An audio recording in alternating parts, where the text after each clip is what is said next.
Hello friends, welcome to my YouTube channel Poonam 90। Friends, आज की video ग्रहण को लेकर के है। कुछ लोग ग्रहण को ज्योतिष और धार्मिक शास्त्र के हिसाब से मानते हैं, उनके नियमों का पालन करते हैं। बहुत सारे नियम बताए गए हैं। वहीं कुछ लोग साइंस को लेकर के चलते हैं। आज ऐसा ही एक किस्सा मैं आपके लिए बताने वाली हूँ। एक साइंटिफिक प्रूफ लेकर के आई हूँ। हो सकता है आप में से बहुत सारे लोग पहले से ही जानते हों, हो सकता है कुछ ना भी जानते हों। इस वीडियो को देखने के बाद हो सकता है आपका ग्रहण को लेकर के डर बिल्कुल ही ख़त्म हो जाए। इसलिए ये वीडियो बहुत ही ज़्यादा महत्वपूर्ण होने वाली है। आप इसे एंड तक देखें, बिल्कुल भी स्किप ना करें। आज मैं आपके लिए एक ऐसा साइंटिफिक प्रूफ बताने वाली हूँ जो वर्षों से नहीं, दशकों से नहीं, कई शताब्दियों पहले से ही लोगों को पता था कि ग्रहण एक्चुअली होता क्यों है। तो कोलंबस का नाम तो आपने सुना ही होगा, जिसने अमेरिका की खोज की थी। जो साइंटिफिक प्रूफ है वो कोलंबस को लेकर के ही है। ग्रहण को लेकर दुनिया भर में तमाम किस्से, डर और रोचक बातें जुड़ी रही हैं। पहले लोग ग्रहण को दैवीय प्रकोप मानते थे और उससे डर जाते थे। इस डर के चलते अमेरिका की खोज करने वाले क्रिस्टोफर कोलंबस ने केवल अपनी ही नहीं बल्कि साथियों की भी जान बचाई थी। बल्कि उल्टे जमैका के मूल आदिवासियों ने उन्हें भगवान मानना शुरू कर दिया था। ये घटना 11 मई 1502 की है। क्रिस्टोफर कोलंबस आखिरी समुद्र यात्रा के लिए स्पेन से निकला, परंतु समुद्र में तूफान के कारण और जहाज की दिक्कतों के कारण उन्हें एक द्वीप पर 6 महीने की शरण लेनी पड़ी। इस द्वीप को अब जमैका के नाम से जाना जाता है। काफ़ी समय तक यहाँ रुकने के कारण कोलंबस और उनके साथियों के पास खाने पीने के सामान की कमी होने लगी। द्वीप पर रहने वाले कुछ लोगों ने कोलंबस और उनके साथियों की मदद की, लेकिन धीरे धीरे लोगों ने जब खाने की कमी कर दी तो कोलंबस और उनके साथियों की हालत खराब होने लगी। तब कोलंबस ने एक योजना बनाई जमैका के मूल निवासियों को डराने की। तो वो योजना क्या थी? कोलंबस ने किस तरह लोगों को डराया? तो चलिए देखते हैं। कोलंबस ये जानते थे कि 29 फरवरी 1504 को चंद्र ग्रहण लगने जा रहा है। उन्होंने इसका फायदा उठाया।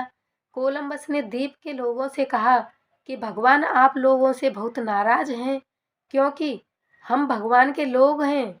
आप हमारी मदद नहीं कर रहे, इसीलिए भगवान आज रात चंद्रमा को गायब कर देंगे। चंद्रमा का रंग लाल हो जाएगा। थोड़ी देर बाद हकीकत में चंद्रमा लाल होने लगा। इससे उस द्वीप के लोग डर गए। वो कोलंबस को भगवान का दूत मानने लगे। उनसे भगवान की नाराजगी दूर करने की याचना करने लगे। कोलंबस को तो पहले से ही मालूम था कि चंद्र ग्रहण कितनी देर तक पड़ने वाला है। कोलंबस ने लोगों को ग्रहण खत्म होने का समय बता दिया और कहा कि इस समय के बाद भगवान की नाराजगी दूर हो जाएगी, चांद की रोशनी वापस आ जाएगी। कुछ देर बाद ऐसा ही हुआ। चंद्रमा की चमक वापस आ गई। इसके बाद जमैका के लोगों ने कोलंबस और उनके साथियों के खाने पीने की कोई कमी नहीं रखी। भूखे मरने की स्थिति में पहुंच चुके कोलंबस और उनके साथियों की जान बचाई। कोलंबस को जमैका के मूल निवासियों ने चमत्कारिक पुरुष मान लिया। लोगों ने तो यह भी मान लिया कि कोलंबस के अंदर अद्भुत आकाशीय शक्तियां हैं। दुनिया में बहुत से लोग हैं जो आमतौर पर ग्रहण को खतरे का प्रतीक ज़्यादा मानते हैं। ग्रहण को दुनिया में होने वाली उथल पुथल या अपशगुन से जोड़ा जाता है। हिंदू मिथकों में इसे अमृत मंथन और राहु केतु नामक दैत्यों की कहानी से जोड़ा जाता है। इससे जुड़े कई अंधविश्वास प्रचलित हैं। ग्रहण हमेशा से इंसान को हैरान भी करता है और डराता भी रहा है। अब भी वैज्ञानिक कारणों को जानने के बाद भी ग्रहण से जुड़े अंधविश्वास बने हुए हैं। भारत में ही नहीं, फॉरेन कंट्री में भी ग्रहण को लेकर के बहुत सारी मान्यताएं प्रचलित थी। मैंने इस पर एक स्पेशल वीडियो भी बनाया है आप लोगों के लिए। हर जगह ग्रहण को लेकर के तरह तरह की मान्यताएं थीं। कुछ अंधविश्वास थे, मिथक थे। वहाँ पर शिक्षा का प्रचार प्रसार होता गया। धीरे धीरे ग्रहण को लेकर के लोगों की सोच बदलने लगी और उनके सामने हकीकत आने लगी। अब जो विकसित फॉरेन कंट्री हैं, वहाँ पर लोग ग्रहण को लेकर के किसी भी मिथक को नहीं मानते हैं। पहले मानते थे लेकिन अब नहीं मानते हैं।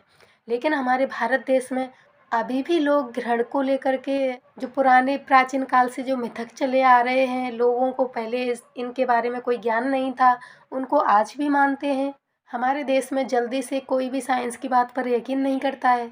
तो फ्रेंड्स, आज की वीडियो में इतना ही। आप ग्रहण को लेकर के आपको ज़्यादा डरना नहीं है, ग्रहण के बारे में ज़्यादा नहीं सोचना है। ग्रहण सिर्फ और सिर्फ एक खगोलीय घटना है, इससे ज़्यादा कुछ भी नहीं। आई होप आप समझ गए होंगे।